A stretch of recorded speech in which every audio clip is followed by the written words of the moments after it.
निर्जला एकादशी में कर लो। ये सरल उपाय रातों रात चमक जाएगी, किस्मत होगी अपार कृपा। इसके अलावा निर्जला एकादशी कब है? निर्जला एकादशी पूजा विधि। निर्जला एकादशी कथा। नमस्ते दोस्तों, आपका स्वागत है मेरे चैनल पर। सभी एकादशी में से निर्जला एकादशी को अधिक महत्वपूर्ण माना गया है, क्योंकि इस दिन साधक बिना अन्न और जल ग्रहण किए व्रत करते हैं। यह व्रत हर साल ज्येष्ठ माह की शुक्ल पक्ष की एकादशी तिथि पर किया जाता है। इस बार निर्जला एकादशी 18 जून को पड़ीडीडीएच रही है। इस एकादशी को भीमसेनी एकादशी के नाम से भी जाना जाता है, क्योंकि इस व्रत का संबंध गदाधारी भीम के जीवन से भी है। निर्जला एकादशी व्रत महिलाओं के लिए अधिक शुभ माना जाता है। शास्त्रों की माने तो कुछ महिलाओं को यह व्रत करने की मनाही है। ऐसे में आइए जानते हैं किसको निर्जला एकादशी व्रत नहीं करना चाहिए। दोस्तों, हमारा निवेदन है कि आप इस वीडियो को अंत तक ध्यान से देखें और इसमें दी गई जानकारी को अपने परिवार के लिए भी साझा करें। यदि आप चाहते हैं कि भगवान विष्णु की कृपा हमेशा आप और आपके परिवार पर बनी रहे, तो इस वीडियो को लाइक अवश्य करें। साथ ही हमारे चैनल को सब्सक्राइब करना न भूलें। अगर आप भगवान विष्णु के आशीर्वाद से अपने जीवन में उन्नति और सफलता प्राप्त करना चाहते हैं, तो कमेंट बॉक्स में जय विष्णु लिखकर और चैनल को सब्सक्राइब कर अपना विश्वास और श्रद्धा व्यक्त करें। एक काम कीजिएगा, हम आपकी राशि के अनुसार आने वाले समय में किए जाने वाले विशेष उपाय के बारे में भी जानकारी देंगे। इसके लिए आपको अपनी राशि या नाम भी कमेंट बॉक्स में डाल सकते हैं। निर्जला एकादशी 2024 डेट और शुभ मुहूर्त पंचांग के अनुसार ज्येष्ठ माह के शुक्ल पक्ष की एकादशी तिथि की शुरुआत 17 जून को सुबह जो 4:43 से होगी।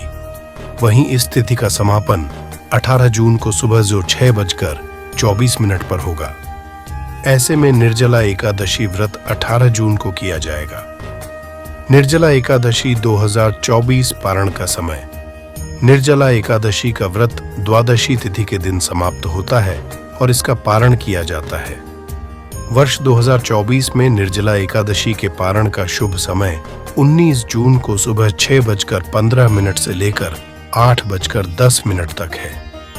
इस समय के बीच व्रत का उपवास खोलकर भोजन किया जा सकता है। शास्त्रों में बताया गया है कि निर्जला एकादशी के दिन भगवान विष्णु की विधिवत पूजा अर्चना करने के बाद ही पारणा करना चाहिए। निर्जला एकादशी पूजा विधि। इस दिन सुबह उठकर स्नान, संध्योपासना आदि नित्य कर्मों के बाद ही निर्जला एकादशी व्रत का संकल्प लेना चाहिए। इसके बाद विष्णु भगवान की पूजा करनी चाहिए।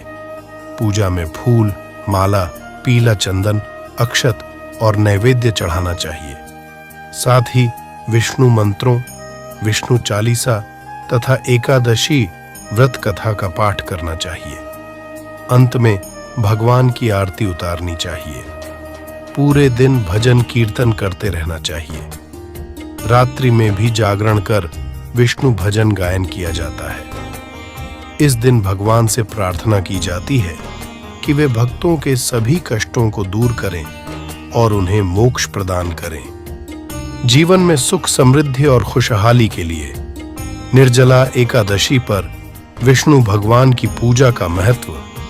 निर्जला एकादशी एक महत्वपूर्ण व्रत है जिससे भगवान विष्णु प्रसन्न होते हैं और अपने भक्तों पर कृपा बरसाते हैं। इस दिन उनकी विधिवत पूजा अर्चना करने से जीवन में सुख, समृद्धि और खुशहाली आती है।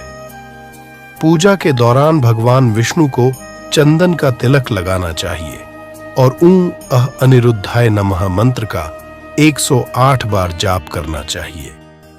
धार्मिक मान्यता है कि इस प्रकार की पूजा करने से भगवान विष्णु प्रसन्न होकर अपने भक्तों को सौभाग्य और समृद्धि का आशीर्वाद देते हैं। सभी प्रकार की कठिनाइयों से मुक्ति मिलती है और जीवन में हर क्षेत्र में सफलता मिलती है। कुंडली दोषों से मुक्ति के लिए निर्जला एकादशी पर दान का महत्व। कुंडली में विभिन्न दोष होते हैं जिनके कारण व्यक्ति का जीवन प्रभावित होता है। ऐसे में निर्जला एकादशी के दिन दान करना बहुत शुभ माना गया है। इस दिन पानी, शरबत, फल, पीले वस्त्र, तरबूज, आम और शक्कर आदि का दान करना चाहिए। धार्मिक मान्यता है कि इस प्रकार के दान से कुंडली के सभी दोष दूर होते हैं और व्यक्ति को अपने जीवन में सफलता मिलती है। दान करने से भगवान विष्णु प्रसन्न होते हैं और अपने भक्तों पर कृपा बरसाते हैं। पारिवारिक जीवन में खुशहाली के लिए तुलसी पूजन का महत्व। निर्जला एकादशी के दिन तुलसी पूजन करना बहुत महत्वपूर्ण माना जाता है। इस दिन तुलसी के पौधे के पास घी का दीपक जलाना चाहिए और तुलसी की 11 बार परिक्रमा करनी चाहिए। धार्मिक मान्यता है कि ऐसा करने से पारिवारिक जीवन में खुशहाली आती है। तुलसी माता लक्ष्मी का प्रतीक है और उनकी पूजा से घर में धन धान्य की कभी कमी नहीं होती। साथ ही परिवार में प्रेम और सामंजस्य बना रहता है। तुलसी पूजन से भगवान विष्णु भी प्रसन्न होते हैं और अपने भक्तों पर कृपा बरसाते हैं। जीवन की परेशानियों से मुक्ति के लिए पंजीरी भोग का महत्व। निर्जला एकादशी के दिन भगवान विष्णु को पंजीरी का भोग लगाना बेहद शुभ माना गया है। मान्यता है कि पंजीरी में तुलसी का पत्ता डालकर भोग लगाने से जीवन की सभी परेशानियों से मुक्ति मिलती है। पंजीरी एक मिठाई है जिसमें गेहूं, चीनी और घी का मिश्रण होता है। इसे भगवान को भोग लगाने से उनकी कृपा प्राप्त होती है और वे अपने भक्तों को जीवन की सभी समस्याओं से छुटकारा दिलाते हैं। साथ ही धन धान्य की भी कभी कमी नहीं होती। मां लक्ष्मी की कृपा के लिए पूजा और मंत्र जाप का महत्व। निर्जला एकादशी के शुभ अवसर पर भगवान विष्णु के साथ साथ मां लक्ष्मी की भी विधि विधान से पूजा करनी चाहिए। इस दिन माता लक्ष्मी को प्रसन्न करने के लिए ॐ नमो वासुदेवाय नमः मंत्र का 159 बार जाप करना चाहिए। धार्मिक मान्यता है कि इससे माता लक्ष्मी प्रसन्न होकर अपने भक्तों पर धन धान्य और सौभाग्य की वृष्टि करती हैं। जीवन में कभी भी धन की कमी नहीं होती और सुख समृद्धि बनी रहती है। साथ ही परिवार में प्यार और खुशहाली भी बनी रहती है। हमें आशा है कि निर्जला एकादशी से जुड़े ये विभिन्न उपाय आपको समझने में आसान लगे होंगे। इस शुभ अवसर पर भगवान विष्णु और माता लक्ष्मी की सच्ची भावना से पूजा अर्चना करने से निश्चित रूप से आपको जीवन में सफलता और खुशहाली मिलेगी। निर्जला एकादशी 2024। महत्व। निर्जला एकादशी को मोक्षदायिनी एकादशी कहा जाता है क्योंकि इस दिन भगवान विष्णु की उपासना से मोक्ष प्राप्त करने का विश्वास किया जाता है। यह एकादशी सभी एकादशियों में सबसे कठिन मानी जाती है क्योंकि इस दिन व्रत रखने वाले व्यक्ति को पूरे दिन के दौरान न तो अन्न ग्रहण करना होता है और न ही जल। इस व्रत को भीमसेनी एकादशी और पांडव एकादशी के नाम से भी जाना जाता है क्योंकि महाभारत के अनुसार पांडवों ने इस एकादशी का पालन किया था। निर्जला एकादशी के दिन साधक रात भर भगवान विष्णु के भजन कीर्तन करते हैं और गरीब एवं जरूरतमंदों को वस्त्र, भोजन और अन्य आवश्यक वस्तुओं का दान करते हैं।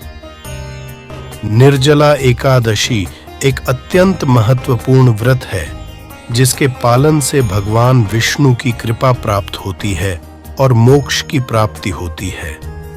हालांकि इसके लिए कठिन तपस्या करनी पड़ती है। इसलिए उन लोगों को जिनके लिए यह व्रत शारीरिक रूप से असुविधाजनक है उन्हें विष्णु भगवान की पूजा और उनके गुणगान से ही संतुष्ट रहना चाहिए। भगवान अपने भक्तों की भावना को समझते हैं और उन्हें अपनी कृपा प्रदान करते हैं। तो आशा करता हूं कि आपको यह वीडियो पसंद आया होगा, और अगर आप भी चाहते हैं कि आप पर भगवान की अपार कृपा हो तो इस चैनल को सब्सक्राइब कीजिए और लाइक, शेयर और कमेंट करना न भूलें, ताकि आपको मेरी आने वाली वीडियो की नोटिफिकेशन मिलती रहे। धन्यवाद।